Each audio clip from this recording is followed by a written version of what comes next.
My aunt was in hospital at the end of her life. She seemed to be resolved that this was her dying time. Across a lifetime of 99 years, she had been visited by several sadnesses. Her father died when she was in her teens. Two of her brothers had died. Then in her middle years, her two daughters had died, each in turn as they reached their late 20s. On a certain year of their life, one after the other died. I saw her grieve for her husband. I saw her grieve for her sister. And then a few years before her own death, her son, over whom she had worried during the wartime years, for he was an airman in the wartime, he developed Alzheimer's disease. And she said to me, "Poor Gordon, he's finished. His mind has gone completely." And I remember saying to my aunt, how did you cope with so many sad experiences? And she replied, "I just did the best I could. I just did the best I could." She coped, I think, because she had a good sense of who she was in herself. She coped because of a strong resolve to face what had to be faced.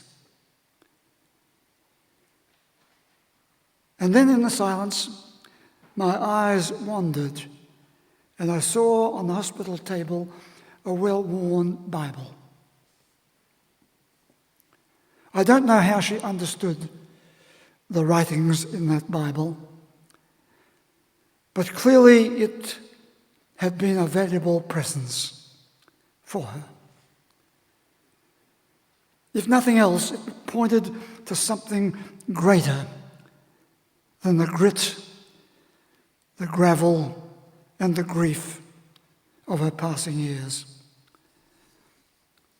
She was not just on her own. She had within her reach the resources of the ages. There she was, showing me what she stood for.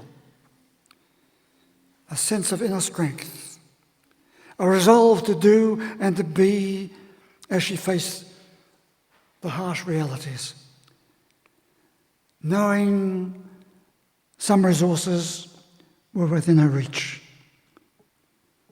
ready to do and to be. St. Andrew's Day today. Those of us who feel a little of the winds of Scotland awakening their cultural and archetypal memories will claim Andrew as the patron saint of Scotland. But Scots can be so very insular that we can so easily forget that Andrew opened up a new world of awareness, and across the years was accepted as the patron saint of Greece, of Russia, of Romania, of Barbados, of part of Greece, part of Malta, and of Scotland. So I belong to that diaspora view of the world, a family who, out of hardship, out of wars, out of longing, left their beloved Scotland and became migrants and refugees, taking up a new life in Australia, New Zealand, in Canada, in Africa, and other places, aware that they were living with a connection with the second disciple of Jesus, Jesus, who invited him and his brother Simon Peter to leave what they were doing, important as it was, and become part of a way of bringing a different spirit to the wider world. And then at a time when people were hungry in the biblical account, it was Andrew who pointed to a kid with a bag of buns and a couple of fish, from which Jesus, it said, fed the thousands. Andrew, with an eye for human need. Andrew, with an eye for the resources available at the moment. Andrew, with an eye of how to help people be fed. Spoke and thereby brought to the world and to the generations the story that would become known as the feeding of the multitude. Is there a person anywhere who has not heard those words? The feeding of the multitude. And with that story, we can somehow be inspired not only by the one who is said to have fed them, but by the one who saw the possibility of doing something and thereby showed a way of caring as one of the supreme values of our human existence, caring and sharing.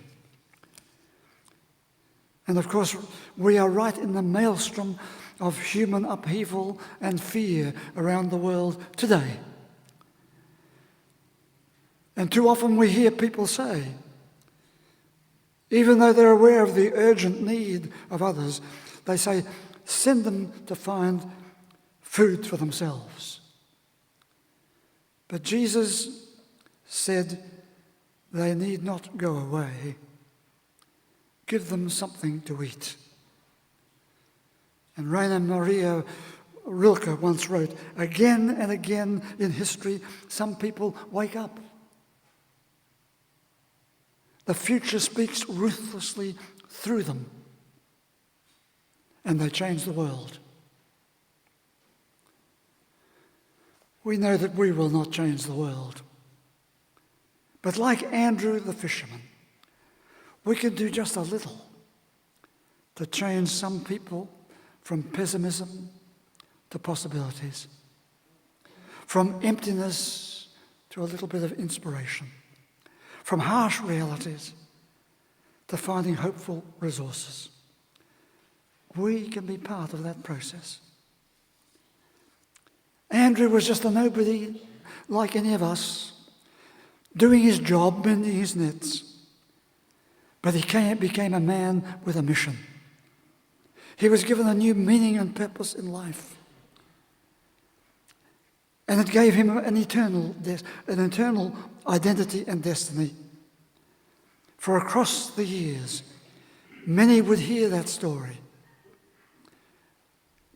and call it feeding the multitude. What it would mean to care. We are likely to say, of course we care. Yes, of course we care. But then clearly many people are unfed. Many are unnurtured in their human spirit. Many fall by the wayside and kill themselves. Many feel that in time of their need, in time of their inner chaos or their outer upheaval, there was no one there to help them. Nobody cared. Caring for the body, caring for the mind, caring for the human spirit, caring for our relationships, caring for our recovery, caring for our empty existence, caring for our losses, our loss of purpose, our loss of people, our loss of meaning, our loss of support.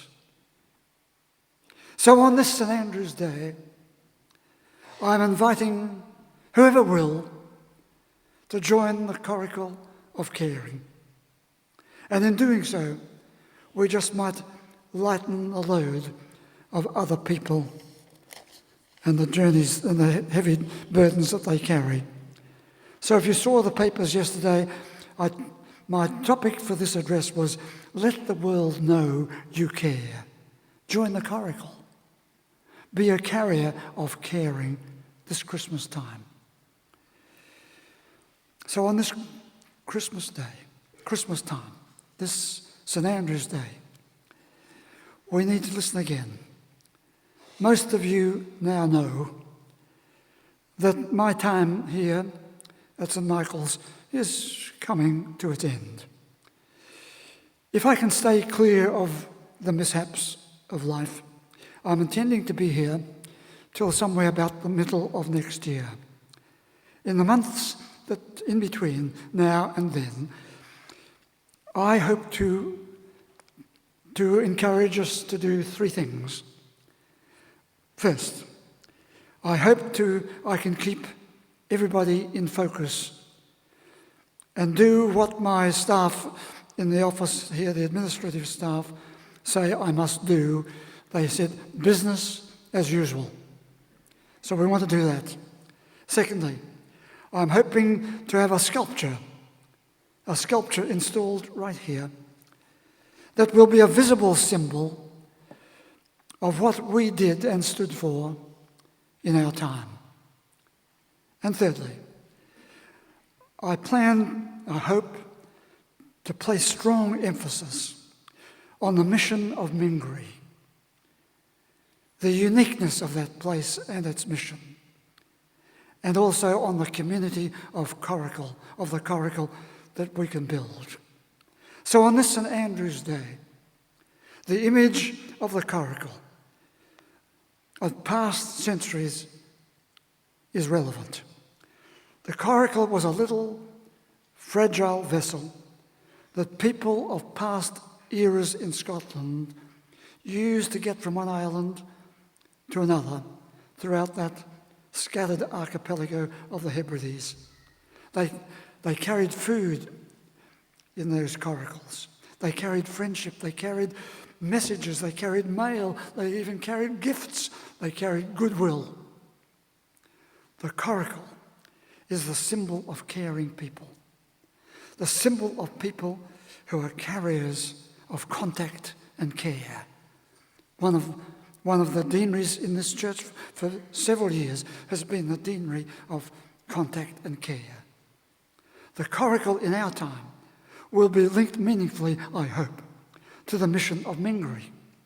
I want people right across this vast country of ours to know that Mingri exists, that the idea of Mingri is not only something to be here, but the idea can go to other places, as it has already done as far as Oregon in America. The spirit of Mingri, the spirit of caring. Mingri is about finding caring and comfort in our times of crisis.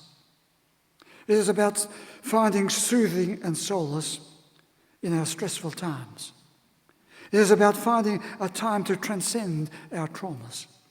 It is about finding some stillness and new strength after our adversity and anxiety, after our sadness and stress. Well, the good news is this, as many of you know, some lawyers of this city heard about what I was doing with Mingri and wanted to hear more, and I told them about what I proposed for the coracle of caring. And so they allocated some money from an estate that they had been administering, and they donated that money to the cause of the coracle.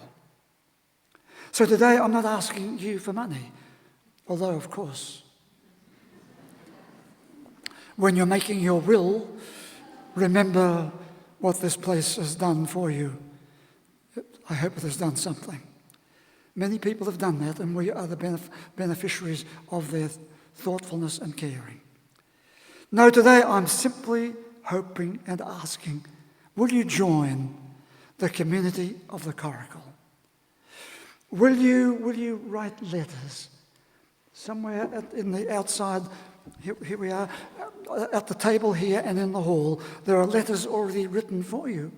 Use the letter or a letter of your own so that you might tell people about this place.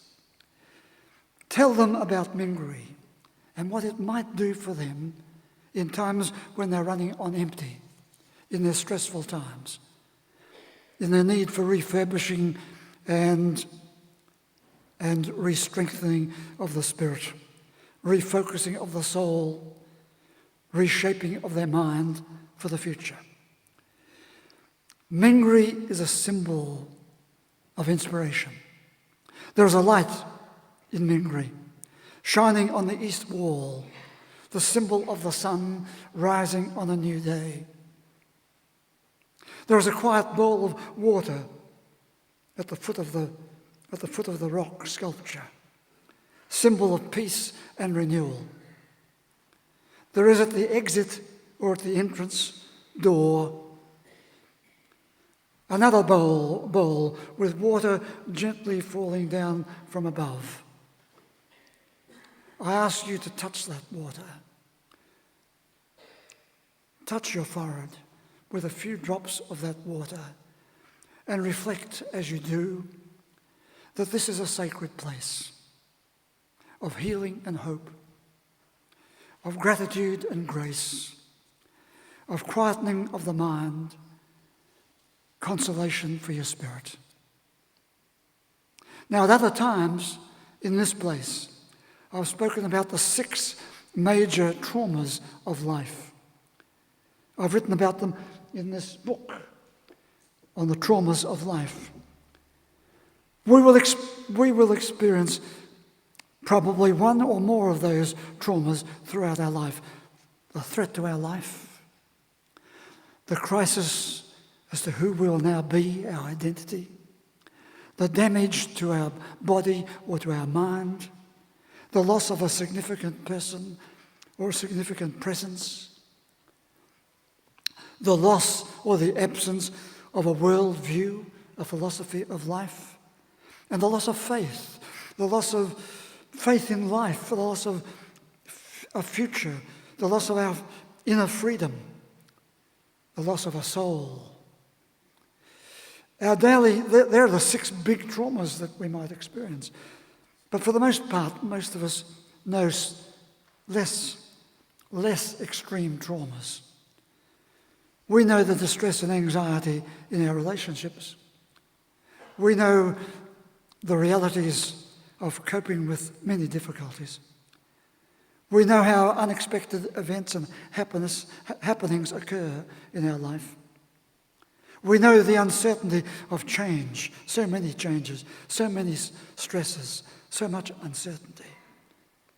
We have known the loss of people, the loss of friendships, the loss of this, the loss of more and more. And we know the struggle to find what will be important at the end of the day or in the middle of the day. Those stresses, those issues, they're not our biggest traumas, perhaps, but as they come together, they become massively important. And of course, we can push on, or we can pause a while, as we've done today, regather and realize our self-strengths, as my aged aunt did.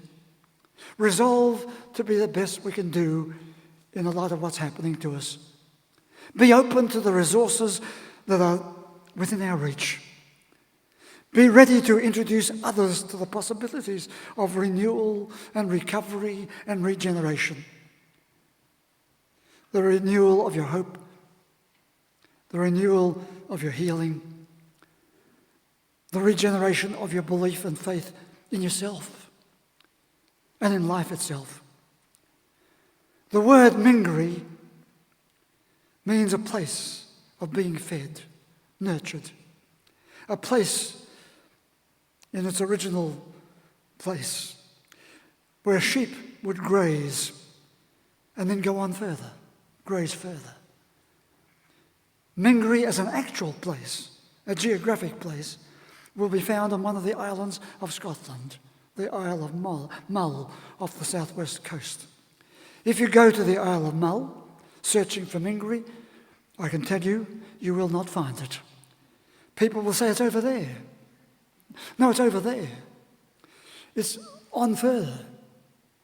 That's why I took the name, because what the people there were saying was so symbolic. We need to go further. No, it's over there, more. It is always a place of getting up and going further. The Isle of Mull sits not far from a much smaller island called the Isle of Iona, the sacred Isle of Scotland, the place where St. Columba first landed, bringing Christianity to Scotland in 563. Now, a happy incident occurred for me on Friday at the Sage group. One person, with great warmth and excitement and generosity, came and told me how her life had been changed by what she'd experienced here and in Sage. And she was eager to give me a gift. This colourful little booklet on the Isle of Iona. You would not know, how would you know, that I was a member of the Iona community when I was a student, decades ago. I wear this St. John's cross, a replica of the St. John's cross which stands outside the Abbey of Iona. In fact, the idea of the construction of Mingary, the transformation from an unused chapel out there to Mingary, a place which is used every day. That idea took place when my son Angus and I paid a visit to the island of Iona and the Abbey back in 1997. There's a story attached to that, but I'll not dwell on it today. It is also relevant to say today that the newsletter, the news booklet of the Iona community is called The Coracle.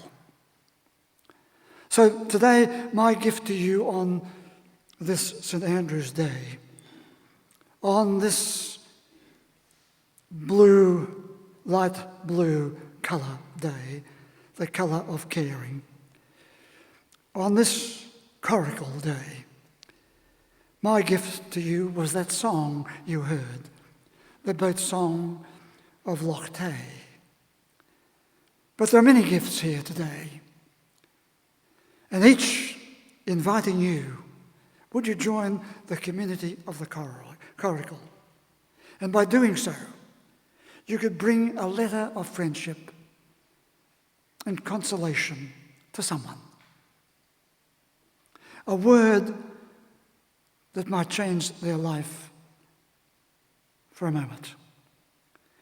A way for someone to discover the larger meaning of Mingary and the ways by which those external harsh symbols can become a softening source of inspiration and courage. Courage to focus, to refocus and reshape the lives of people experiencing difficulty and distress. And in building the light, remember the light, remember the water, the light pointing to something greater, the dawning of a new day. And the water, touch your forehead with the water, taking us beyond your grief and grit of every passing day to find a little healing and remembering to care for others. I commend it to you. Would you stand?